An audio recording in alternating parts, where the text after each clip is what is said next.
Hi, I'm Rick Howe. This is Inside Television. It's the story about how the television business got to where it is today and where it's going. Our upcoming episode features my co-host, Mark Hess. I think you're going to enjoy it. Stay tuned. So hello, everybody. I'm Mark Hess, and welcome you to another edition of Inside Television. As you can tell, I'm not Rick Howe. Rick does these more than I do, but I'm going to do one a month. And you can see to my left a guest that probably needs no introduction, but it is Tony Werner. Has been the CTO of so many companies, I can't really name them all, but he's now retired like me, working on some boards, and he's had more impact on this industry than anyone I really know, and I had the pleasure of working with him. So welcome, Tony. I don't know if you want to add any of your other. No, just thanks for having me, and you say you worked with me, and that's the way it was. You've been a great partner throughout my career, but particularly in the last 15 years at Comcast. So yeah, we had a lot of fun along the way too, so it's good. So we're just gonna have a little conversation, Tony. But I think it'd be, hopefully there's some young people that have just gotten cable watching this, so it's kind of good to start at the beginning a little bit. And you started a little earlier than I did, I think, but let's talk a little bit about how you got into the industry, and then you got a story or two, because it was pretty rustic back then, as you know. We were kind of on our own trying to do stuff we weren't sure even knew how to do. So, but how'd you get started? And what were some of the cool things that happened early on? Well, yeah, so it's interesting. I mean, I worked my way through college repairing televisions, and then one summer in there, I went and did cable TV installations to add a little more money to the coffers. And I kind of liked it, and I wasn't sure whether I'd go into TV repair. Thank God we didn't. Or into this area, and it ended up going down the cable television route, taking a couple of jobs early, and then really having the bulk of my career being split a third, and a third, with the larger third being Comcast, which is surprising to me. And so I had about 13 years with the Rogers organization, 13 years with Malone Companies, and then I guess 16 years with Comcast. So that's kind of been the run, and I've got nothing but the greatest amount of respect for all three of those organizations, and couldn't be a luckier person than to have somehow weaseled my way into all three of them. So yeah, I pinch myself a lot. Like, how did that happen? So, but well, let's talk about like what it was like early on. I like to tell a story about myself when I was just in the business, where I went to a place called Rattlesnake Mountain with the chief tech of the state college operation, and he strapped a microwave receiver on my back, and up the mountain we went. He was in front of me with a pistol to shoot the rattlesnakes, and I was bringing up the receiver, which had gone out. So but you must have where did you start? What was your first kind of role, and what's some of the stuff that happened to you along the way? Well, the very first role was a 1,000 subsystem in Texas, and it was a culture shock from a young man from Minnesota just to go to Texas in the first place. It's town. And then the 1,000 subsystem meant that I was everything from general manager to chief tech to chief installer. Yep. And you really got to learn a lot. And that was a 12-channel system. And one of the channels, our LO, was the old device that most people have never seen, that has a camera that's sat in the center and it slowly rotate around. And you had the clock and the weather on one end, and then I'd make up and sell advertising, which would be a little postcard where you'd write on half price bologna at some market. Eat it, Joe's. In there, and you charge them Not very much, but that was kind of the first system. After that, I moved up the food chain pretty quickly. But, I think as great and as weird as some of those very early days were, some of my most memorable times really were later on in the industry and still early. But working in the Rogers organization was, I've got more what they call flashbulb memories from that organization than any other time in my life. And I think part of that was I was younger. Part of it was a real growth period for the industry. And part of it was that Ted Rogers was so damn colorful that I had it. And, one great story, and a lot of his were great stories and actually changed the way I operate on it. But it was him, it was myself, Nick Hamilton Piercy, and Ted's son, Edward. We were all going to the Western show from Toronto. So we're heading out to Anaheim to the big famous Western show, and with Ted. And when you're flying on the private jet with Ted, wind shears were not your biggest concern. Okay, it was.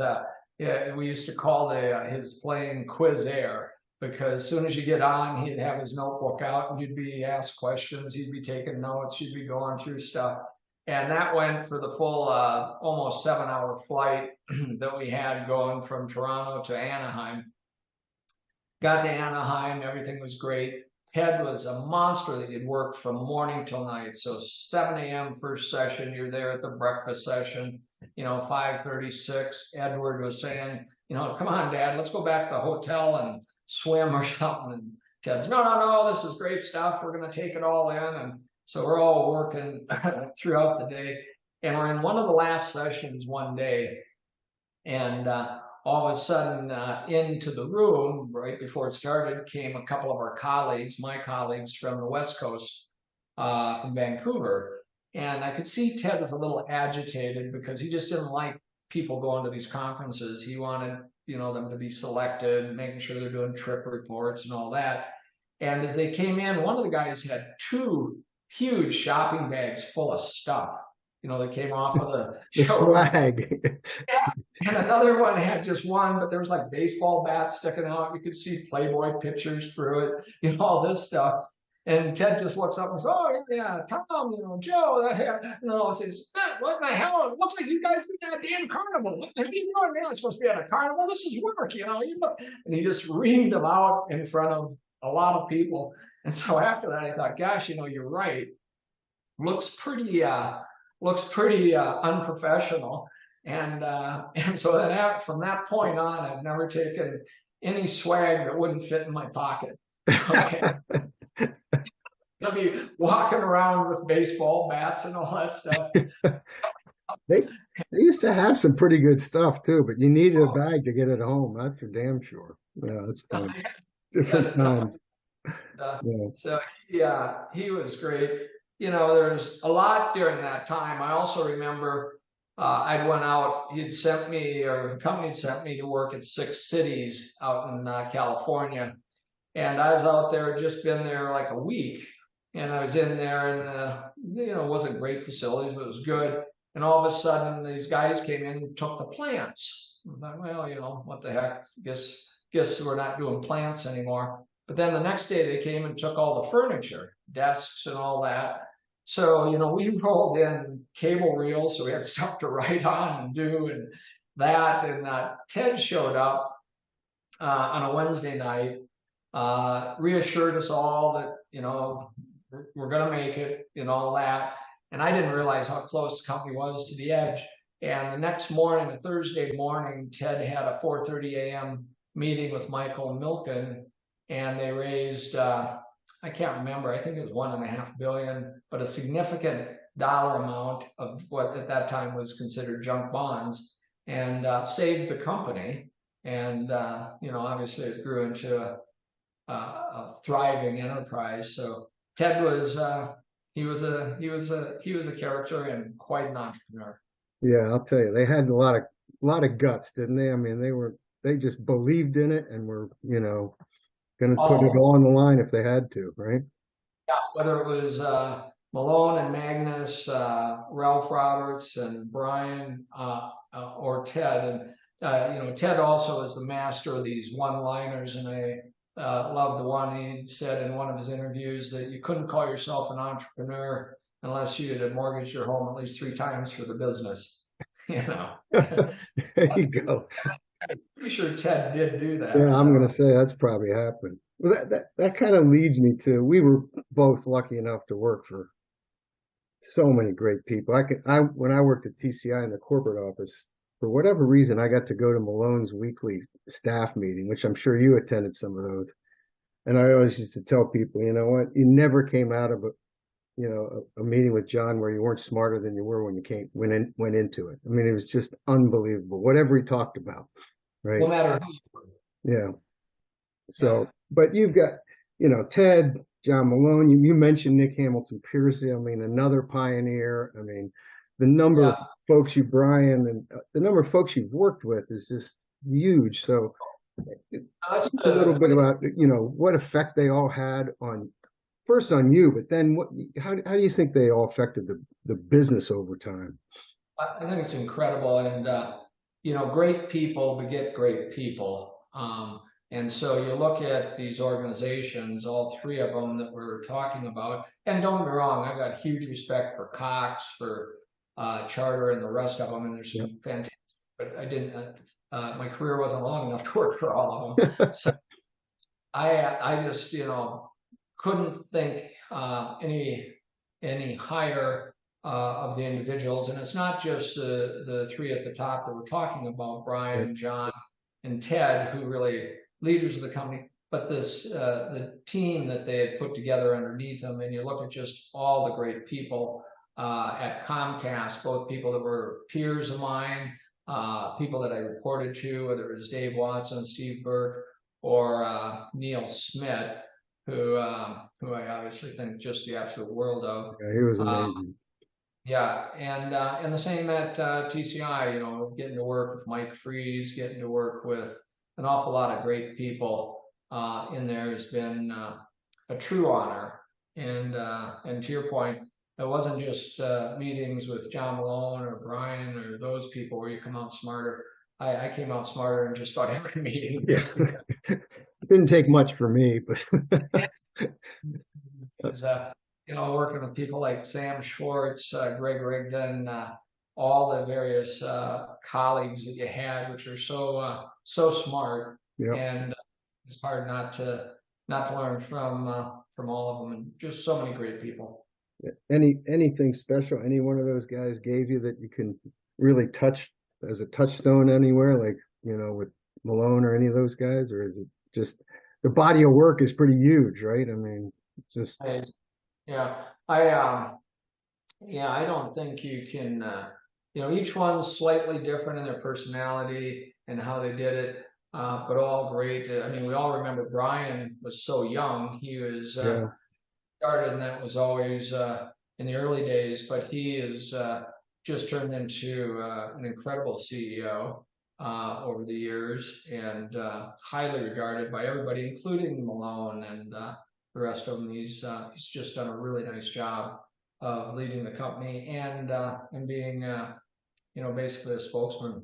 Yeah. So we're supposed to talk about television, so let's talk about television. I think through our careers, from rebuild, so you went from 5 channels to 12 channels to 36 channels to satellite services, then digital, IP. I recall a time we just launched multi-pay in a little town called Parkersburg, West Virginia, in TCI, and I think we rebuilt the system to 36, but we had 24 channels on it, right?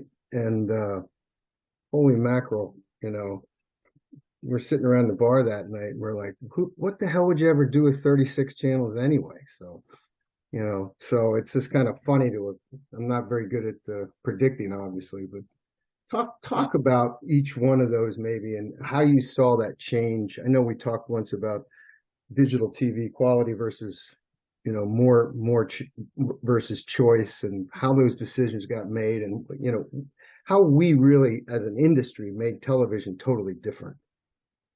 Well, it's yeah, no, I mean, and it's absolutely amazing when you think about it. But in the early days, prior to DirecTV, EchoStar, and the others direct-to-home satellites, there really was about only one way into the home. Yeah. Okay, well, two ways. Obviously, you had direct to air, so you had typically 3 or 4 stations off air, and most markets didn't get all 3. Okay, in there. And so once cable went in, the beginning phase was just to make sure people could get all of the 3, 4 channels, and then you bring in basically the same network affiliates from other cities nearby, and Yep. on microwave, you try and fill up this. But it was a finite capacity, only one way into the home. And then as the content started to explode, the network provider had so much leverage because we've got 36 spots and you're number 37, so you don't get to go on the network unless there's some really compelling reason or business arrangement you can do. So it was interesting.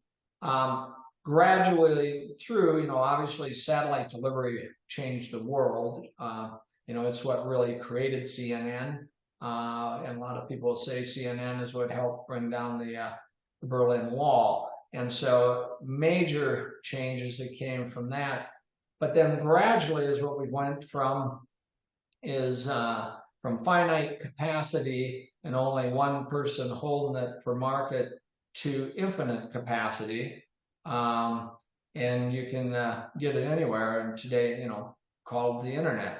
And so it's also changed that a fair bit. But now, as you brought up earlier to me when we were talking, with the Disney and the charter discussions, potentially are going to show even a greater change in that. And while there's lots of ways into the home, and Disney's using a lot of ways into the home with their streaming products as well as their products that are sold through the MSOs today. I think it's going to be interesting. I think we have to double check the numbers, but I think it's close to 70% of charters subs are broadband only, and which means that you're now talking about 30% that are video in what's turned into being still profitable but not extraordinarily profitable. And so it's going to be an interesting negotiation to see exactly where it ends in total. Yeah, no, it's interesting. I think you and I were both around when the first video on demand systems happened, right? And and then we, infinite bandwidth, as you said. I mean, all of a sudden, we gave birth to all the internet services, and then with more bandwidth, we really gave birth to Netflix and everybody else. They wouldn't have been able to get to the home without cable. So I always kind of say, well, we taught them how to do streaming with on demand, and then gave them enough bandwidth to do the streaming, and the world changed on us. Oh, that's 100% right. And it's interesting, but brilliant business, and still just a fantastic industry, and a lot of really great companies out there with, I think, still a really solid future. While video, the monetization has changed, it's still very valuable. It's still one of the few areas that can really command attention in a big way, command focus, and get consumers into a real emotional state. Yeah. Of mind, which I think is powerful. And so it's going to be powerful for a long time in there. It's just, everybody's figuring out different monetization models. And, part of the piece has just been the absolute explosion of the fast channels, the free ad supported television on it. And there's just a ton of those out there at this point.